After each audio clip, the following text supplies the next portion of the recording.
What's up, YouTube fam? Welcome back to the channel. We got a very important episode for you guys today because in this episode, we're going to discuss how to deal with losses in option selling. So obviously, it doesn't matter how much money you make in trading, investing. If you don't know how to handle a loss, then, ultimately you will almost always end up losing, right? Now, I'll be the first to admit, I am not the best at handling losses at all. But that's why I'm making this video. Not just for people who might struggle with what I struggle with, but just to remind myself even, that it's okay, right? Sometimes you win, sometimes you lose, and you have to be willing to deal with it. You have to be prepared for it. So with that being said, obviously the last couple days has not been friendly to us. And, honestly, it's really my fault, right? I cannot push the blame on anybody but myself.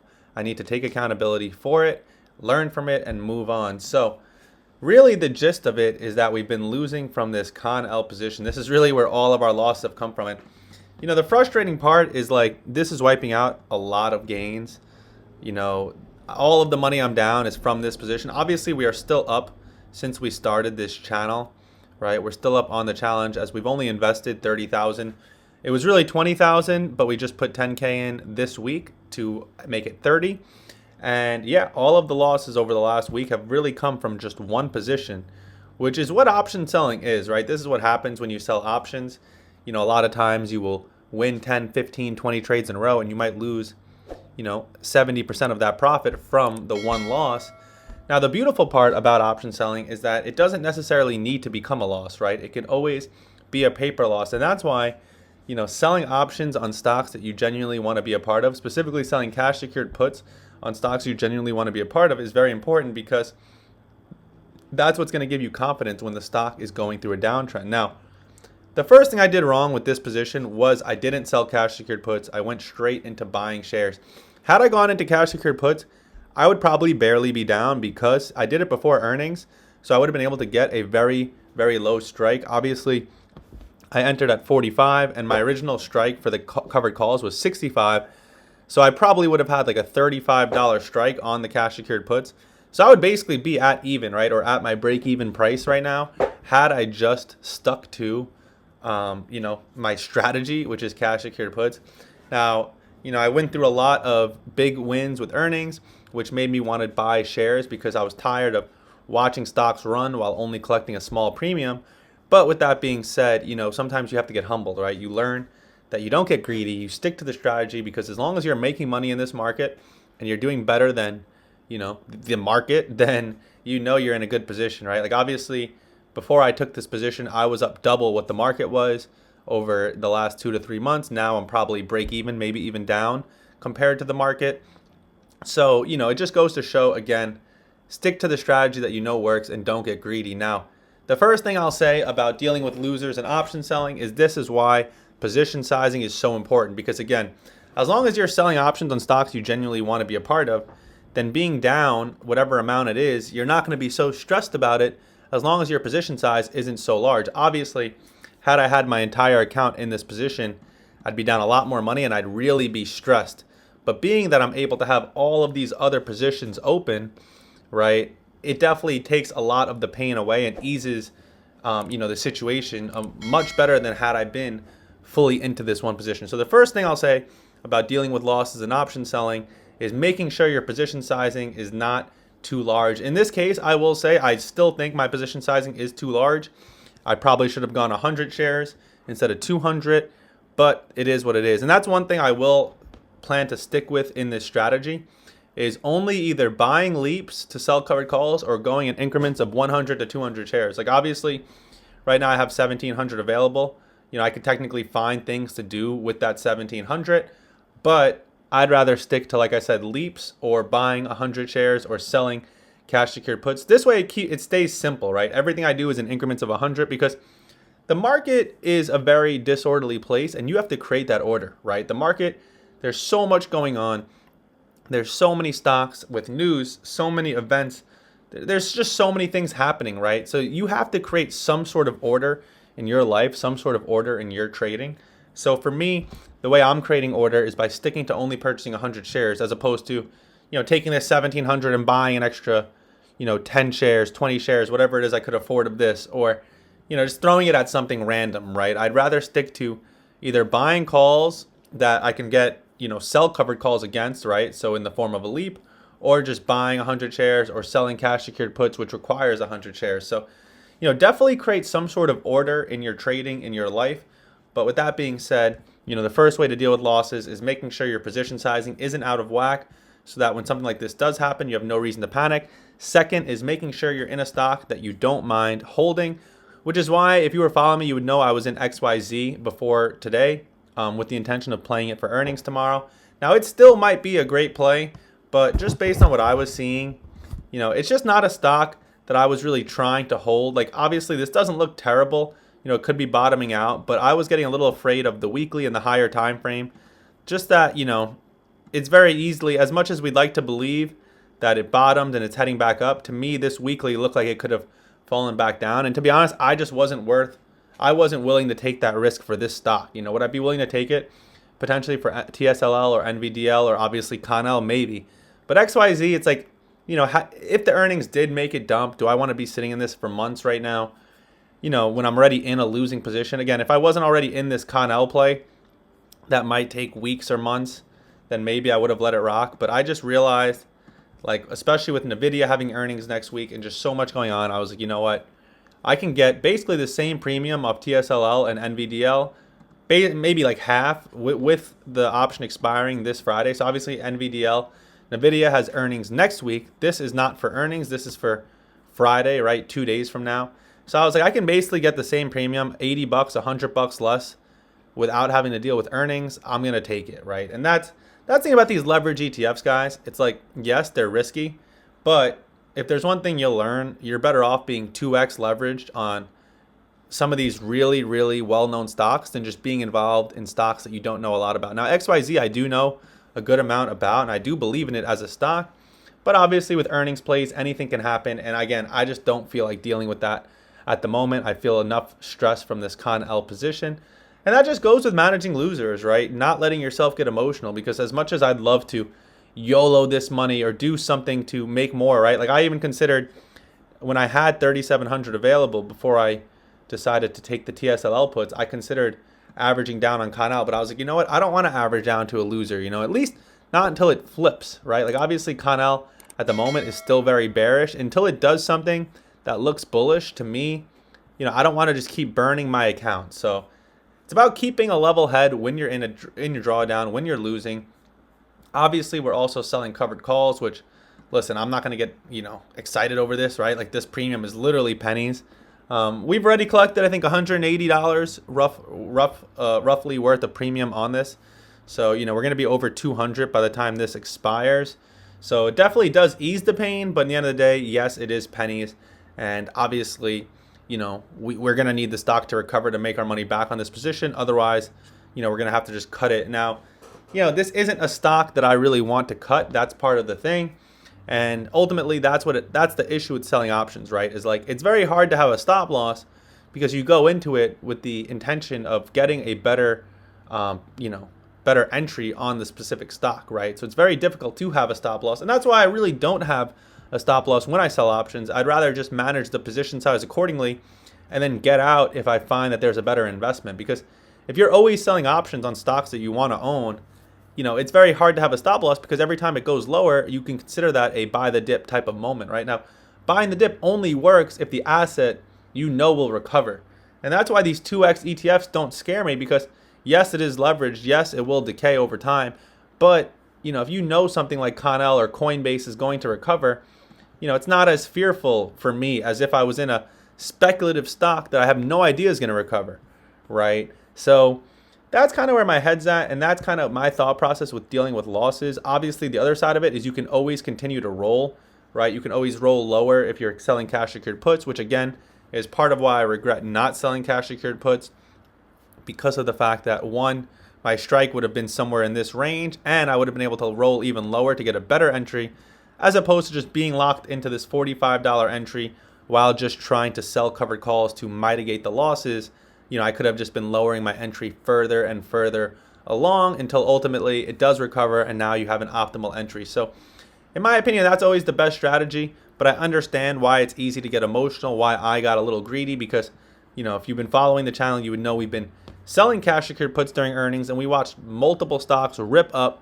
We collected our premium, but we wanted more. And that's just some of the emotions. That's what makes being a trader, a speculator, so difficult, right? Is because you're not just battling the market and battling all the other participants, you're battling yourself, right? That's where it gets difficult. That's where you're in positions like I am, where you blow a week's worth of gains on one play, is because, you let your emotions get the best of you, let greed get the best of you, you let the hunger for more get the best of you. So, with all that being said, there's a lot of ways to deal with losses. I know some people like to cut a position when they've lost more than 3 or 4 times the premium they're collecting, right? So if you're going to collect $200 in premium and you're down 800, some people will just cut it. Obviously, in my case, I've let some of these losing positions really, get the best of us and really get, out of hand.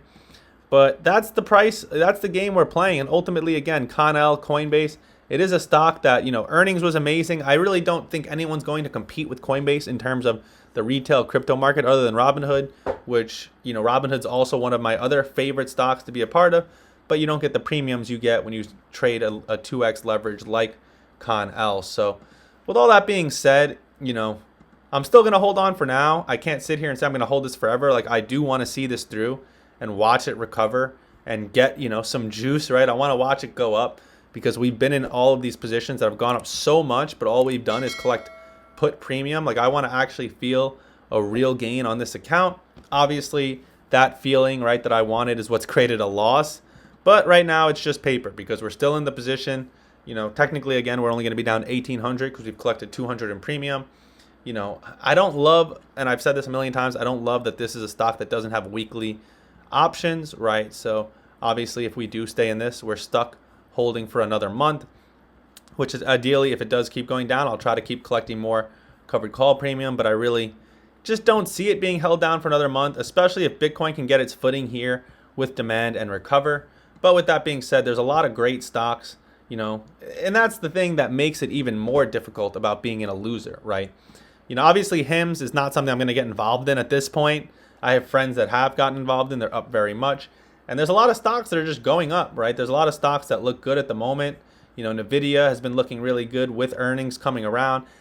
Listen, it could be easily approaching a supply zone to head back down. Who knows, right? Nobody ever knows. The point is, when you see all these stocks flying and you're in the one stock that's falling, it gets even more difficult and even more painful.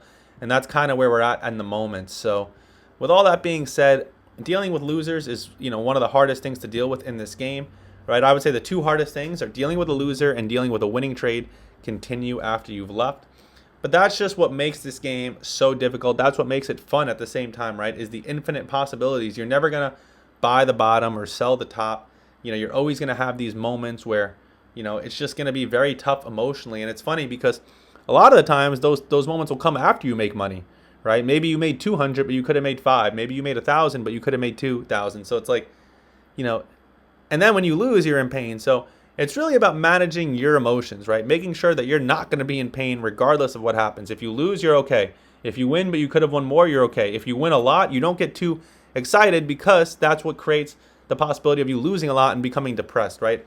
The secret ultimately is keeping that mental baseline, right? And you'll notice, when you see big traders on social media, a lot of the ones that make real money, big money, they might make your yearly salary in a week, but you notice how they stay calm. They don't get so excited. And that's why when I see some of these guys on social media who claim to be doing big numbers, but they're getting so excited, it's absolute BS, right? Because anyone who's really doing big numbers consistently is not getting excited because they know that there's a possibility of losing it so fast. Obviously, yes, if I made 100K a day and I knew I was going to make 100K every single day, then yeah, I'd be super excited. But if I made 100K a day and I had already gone through hell and back, right? Because anyone who's been a successful trader has already gone through hell and back. So that's why you can feel someone who's telling the truth and who isn't. And again, that's why when you see someone claim to make X amount a day and they're screaming from the top of their lungs and they're dancing around, you're like, yeah, this guy's probably paper trading, right? This guy's probably full of BS. And obviously, Robinhood, there is no paper trading. So when you see these numbers move and you see these positions, that it's real. And people like to say, oh, get more professional, get off Robinhood. listen, there's guys with 8 figures trading Robinhood, 7 figures. So, I'll tell you this, I've traded with plenty of other options firms. I've traded with Thinkorswim, Schwab. I think Robinhood's fine. I don't see a problem with it. But the moral of the story is this is real money. And when you see me making money, you're not going to see me get too excited. And when you see me losing money, you're not going to see me get down and depressed. Does it hurt? Yes. Am I annoyed at it? Yes. Is it bothering me? Absolutely. But again, that's why the only thing you can do is make sure you're selling options on stocks that you genuinely love. This way, the only way you're panicking, right? You're not panicking, but the only way you're closing the position is if you genuinely find a better investment, right? And listen, sometimes cash is an investment because at the end of the day, holding cash that's not going to go down anything while the market's crashing is very important, right? In a bear market, cash is king. And ultimately, yeah, unless you find something that's worth putting the money into, then there's no reason to panic if you're selling options on assets you trust. Like for this Connell position, listen, it will get to a certain point where it's like, how long can I let this bleed? When I can put this 6, 7K, 8K into something else. Right now, again, I'm okay with it. Am I questioning what's going on with Coinbase? Absolutely. Am I going on Twitter and reading about it? Am I Googling? Am I trying to figure it out? Of course I am. But again, am I sitting here panicking? No. Am I sitting here thinking that my life's going to crap and the world is ending? No. And that's the number one thing to consider. Like for instance, a stock like Oklo, which is on my radar, I know nothing about this stock, right? I can't even act like I can understand it. So if I tried to sell puts on it and it went from 48 down to 20, I probably would panic because I'd be like, you know what? This is going to go to zero. So that's the difference. That's, again, why I prefer these 2x ETFs is because I'd rather get 2x leverage on Coinbase where I'm not really worried about it going to zero than trying to chase something like this where I literally know nothing about it. And again, if you've been following me long enough, you would know that I made that mistake on RGTI. I got in here, got out here, watched this. It was a very painful week. So in order to avoid that pain, I'm going to stick to stocks that I know a lot about and trust, and ultimately, mostly try to be taking majority of my positions on TQQQ. The more time progresses, the more I want my account involved in TQQQ. Obviously, right now, I'm a little diversified between Tesla, Nvidia, Connell, but that is not where I want my account to be. That is not where I want my money to be. I want majority of it to be in TQQQ because then I'm not even worried about being in the individual stock that's crashing more than the market. Again, even when you're in stocks that you trust, you still don't know, what's going on behind the scenes with that company. And sometimes you just can't get an answer, right? Sometimes you just can't figure out what the heck is happening. Coinbase is literally a perfect example. I genuinely cannot figure out why this is falling so far and so fast. I see MicroStrategy is starting to take after Coinbase. The whole crypto market, listen, is not in a great time right now. But when I see something like Bitcoin holding its footing and Coinbase falling, that is where I start to get concerned because I am a big relative strength and relative weakness guy. I think that's really the only edge you can have in the market is understanding relative strength and relative weakness. What do I mean by that? Very simple. You're looking at a crypto stock and you see Bitcoin is not falling, but yet you're in a crypto stock that's falling. That's relative weakness, right? So being that that's like my number one thought process, seeing the stock I'm in fall while Bitcoin isn't, is what's making me concerned. It's what's making me question my investment. But again, it hasn't done enough for me to get out yet. We'll see what the next couple days brings, what the next week or two brings, and ultimately take it from there. So I hope you guys learned a little bit about how to deal with losses, how I've dealt with losses. Ultimately though, right now I'm doing nothing, right? That's the thing. A lot of times in the market, the best thing to do is nothing. Yes, I could have gotten out of this much quicker. I could have had a stop loss, right? But again, that's why I sell options because I don't want to have stop losses. I was too tired of getting in positions, getting stopped out, and watching the position run. So, do I want to die for this stock? No. Do I want to lose all my money for this stock? No. So it's like, put an amount you're, I don't want to say willing to lose, right? Because I'm not necessarily willing to lose the full 7,000, but again, I don't think there's anything that's going to make me necessarily panic. I think in the end of the day, I would close this for the loss only if it gets to a certain point where I'm like, you know what? It's wasting too much time. It's wasting too much mental energy. And there's better, opportunities in the market, which listen, right now there might be, but, I still believe Coinbase and Connell are entering a buy zone. When I look at Coinbase on a chart, right, to me, this looks like a pretty strong demand zone. Right, I don't think we're going to end up coming all the way back. We easily could come and fill this gap, which, yes, that would be pretty devastating for my Coinbase position.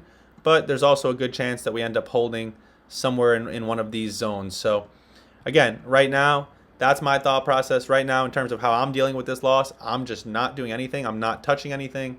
And I'm just letting it rock and seeing what the week brings. So I hope this video brought some clarity to you, how you could deal with losses. I hope it makes you feel more comfortable if you're sitting in losing positions similar to I am. I hope you enjoyed this video, and I will see you guys in the next one.